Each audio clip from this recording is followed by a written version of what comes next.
Assalamualaikum dan selamat pagi kepada anak-anak sekalian. Pada hari ini kita akan teruskan pembelajaran kita dalam pendidikan kesihatan.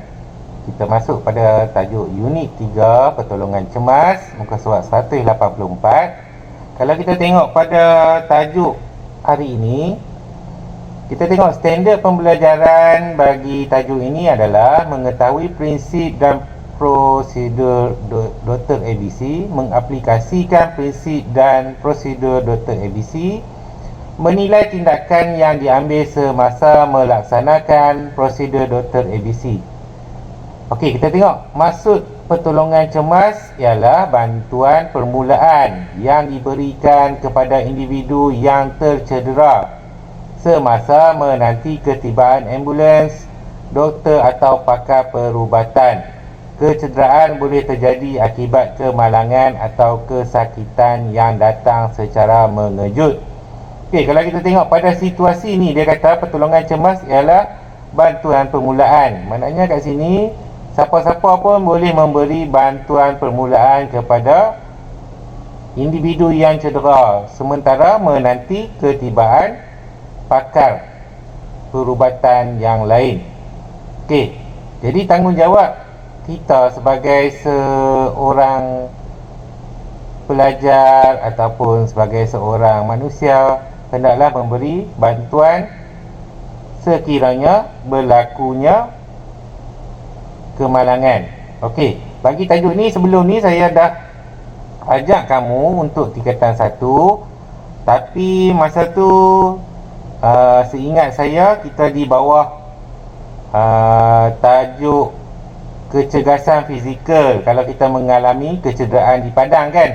Okey, jadi kita masuk pada tajuk ni di bawah tajuk pendidikan kesihatan. Jadi kita belajar secara detail bagaimana untuk melakukan pertolongan cemas. Okey, kita tengok pada muka surat seterusnya. Okey, kita tengok pada muka surat 186 ni, bantu mula Dr. ABC. Lawatan pelajar sekolah ke Persatuan Bulan Sabit Merah Kuala Lumpur. Murid-murid sedang didemonstrasikan berbagai-bagai jenis latihan bantu mula yang melibatkan komponen Dr. ABC dengan penggunaan model atau resusitasi and khusus untuk murid sekolah dengan pengawasan guru. Okey, kalau kita tengok pada gambar ni, dia situasinya. Okey, kalau sini kaitkan gambar-gambar tersebut dengan prinsip dan prosedur bantuan kecemasan Dr. ABC. Okey, kalau kita tengok pada nombor 1 ni, dia adalah kita tengok pada danger. Okey, tengok keadaan danger, dia merupakan prosedur yang pertama. Kemudian kita tengok, kita perlu pastikan mangsa berada di kawasan yang selamat. Contohnya selamat dari kawasan renjatan elektrik ke, jauh daripada haiwan berbisa ke, dan juga sebagainya. Kemudian pada masa yang sama dapatkan pertolongan sama ada menjerit atau meminta bantuan perubatan dengan menggunakan telefon. Kemudian pada gambar rajah ni, nombor 2 ni, dia tepuk dada kawan ni untuk pastikan respon ataupun reaksi kepada mangsa ni, sama ada mangsa ni sedar ataupun tidak. Okey, untuk respon ataupun reaksi ni, okey, dapatkan tindak balas daripada mangsa dengan memanggil nama ataupun menepuk bahu secara perlahan-lahan untuk melihat mangsa memberi reaksi. Kemudian periksa mata mangsa sama ada memberi tindak balas atau tidak. Sekiranya mangsa masih tidak memberi sebarang tindak balas, kita perlu meneruskan langkah yang seterusnya, iaitu pada langkah yang ketiga. Jadi pada langkah yang ketiga ni, A itu adalah airways ataupun saluran udara. Jadi nampak pada gambar ni, dia tengok dia cuba untuk buka mulut patung ni untuk melihat saluran pernafasan sama ada tersekat ataupun tidak. Okey, ni jangan kamu gelak lah, sebab benda bila aksiden kadang-kadang lidah boleh termasuk ke dalam rongga ni, menyebabkan udara, menyebabkan kita tidak boleh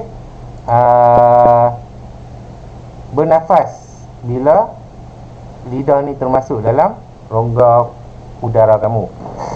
Okey, untuk airways ataupun saluran udara ni, dongakkan kepala mangsa dan buka mulut mangsa. Dongak ni. Kemudian untuk mudah, sebab kita buka mulut dia, untuk mudah melihat dalam saluran pernafasan mangsa. Kemudian sekiranya ada bahan yang menyebabkan tersekat, keluarkan dengan menggunakan jari. Okey. Kemudian kita tengok pada nombor 4 ni, iaitu breathing ataupun pernafasan. Kalau kita tengok pada gambar ni, dia cuba mengenal pasti ni. Satu, dia dongakkan ni kepala kawan ni.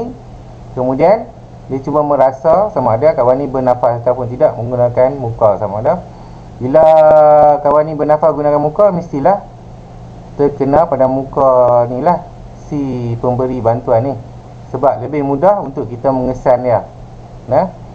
Okey, kita tengok pada breathing ni, iaitu pernafasan. Pastikan pernafasan berlaku pada mangsa dengan meletakkan pipi kita berhampiran hidung mangsa untuk mengesan pernafasan, dan pada masa yang sama mata kita melihat pergerakan pada dada mangsa. Sekiranya tiada pernafasan, maka kita perlu memberi bantuan udara ataupun pemulihan mulut ke mulut. Dan yang terakhir sekali, untuk C, circulation, iaitu peredaran darah ni, kita kena tengok pada gambar ni, dia ambil kadar nadi. Okey, periksa denyutan nadi mangsa pada bahagian arteri karotid. Yang ni pun saya dah ajak dah, bahagian arteri ni. Kemudian sekiranya tiada denyutan nadi dikesan, tekanan pada bahagian jantung perlu diberikan. Hembusan diberikan pada mangsa, iaitu 1 hembusan setiap 5 saat. Maknanya hembus 5 saat. Okey, bantuan dilakukan sehingga pasukan paramedik tiba. Maknanya kat sini, kalau kata kamu bantuan tu 10 minit lagi akan tiba, jadi kamu setiap 5 saat kamu kena hembus pada dada mangsa. Okey, kita tengok pada muka surat sebelum ni, iaitu muka surat 186 ni.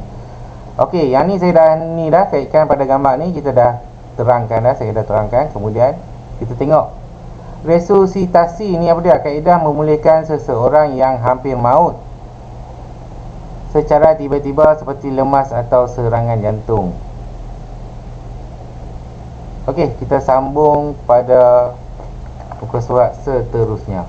Okey anak-anak, kita sambung pada muka surat 190. Kita tengok pada talian kecemasan ni lah, 999. Kalau ambulan, polis pun sama juga, 999. Kemudian bomba pun 999. Kemudian kita tengok prinsip Dr. ABC ni adalah ni lah: D for danger, R for response, A for airways, B for breathing, C for circulation. Okey, yang ni lah yang perlu kamu hafal, prinsip Dr. ABC ni. Okey, yang tadi yang saya terangkan tadi.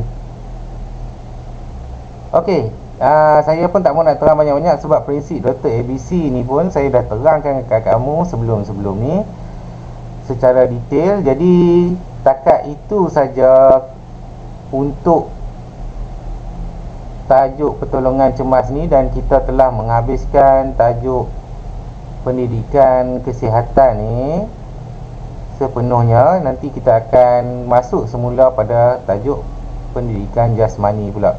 Okey, setakat tu saja. Sekian, terima kasih.